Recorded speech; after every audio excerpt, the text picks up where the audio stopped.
By the time you hit your early 30s, you're starting to really understand what it means to be under the pump financially. Yep. I think, well, that's about where we both were when we were talking about before, when we Mm-hmm. really hit the wall. So Yep. by your 30s, reality has definitely started to bite. And even if you haven't had anything terrible happen to you, like, I'll give you an example, a partner's run off with your money and left you with 2 kids and a heap of debt, even if that hasn't happened to you, you're still going to find it tough. And if you have been through the ringer, you're going to find it even tougher. Yeah, and look, at this stage, David, you're looking at, you need a home, you need a Yep, car or maybe two. yep, You've got children who need a bed to sleep in, they need clothes, they need toys, school books, the yep, telephone bills come yep. in, the electricity comes in. Christmas and birthdays keep coming around, and they come around quicker every year. You need insurance, you want to go on holidays because you want to create those family memories. Yep. And, your need for money at this point in life is way ahead of what you've had time to earn in your 20s. Exactly. And the thing is, credit, or more to the point, debt, says that you can have these things before you can actually pay for them. But then we're going to have to pay a penalty, which is called interest, for spending the money that we haven't earned yet.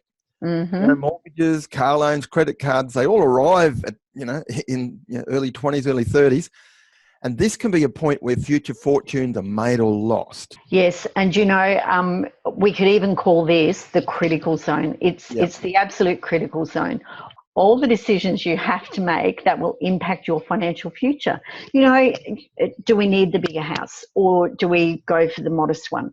Do we buy the second-hand $5,000 car, or do we need the new $50,000 car?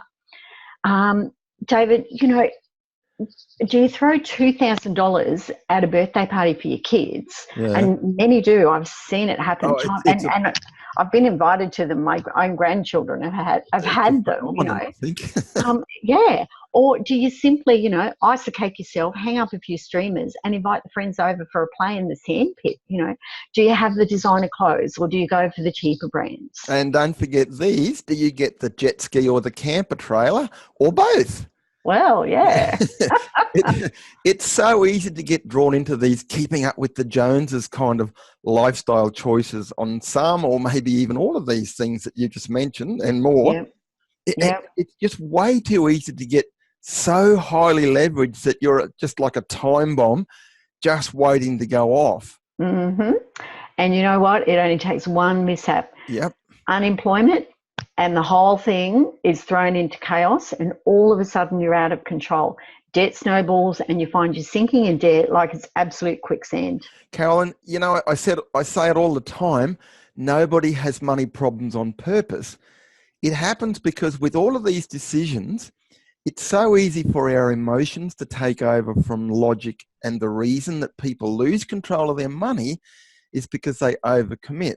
We talked about before saying, you've got to learn to control your emotions, and Yeah. that's more the problem. Often without realizing it, that's what people do. You're absolutely right.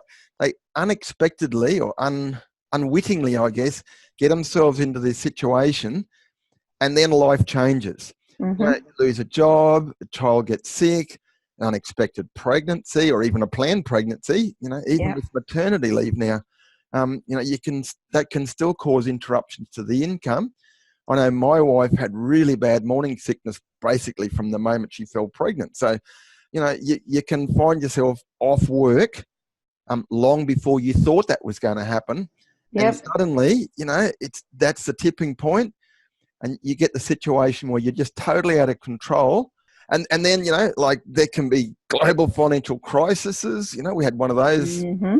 Yeah. not that long back, and the whole world plunges into financial chaos. Property values drop. Suddenly your house of cards can come crumbling down around your ears, and it can take a long time to dig yourself out of the hole when that happens. Yeah, absolutely.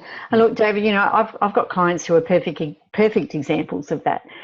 People who've bought investment properties in mining boom towns, Yep. thinking they were making a really good decision. They were going to make a fortune on this because it was, mining boom, only to find that the mining boom became the mining bust.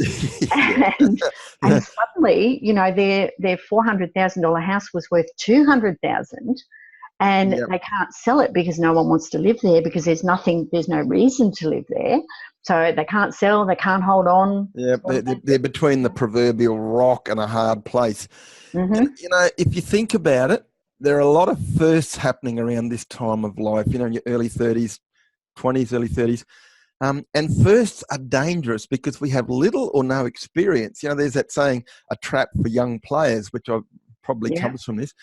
We don't know what we don't know, and that's why we have more of those life lessons. Yeah, yeah, and we do have lots of firsts. We have the first house, we have the first child, we have the. The first wife. Have you noticed what I say when I introduce my wife to people, Carolyn?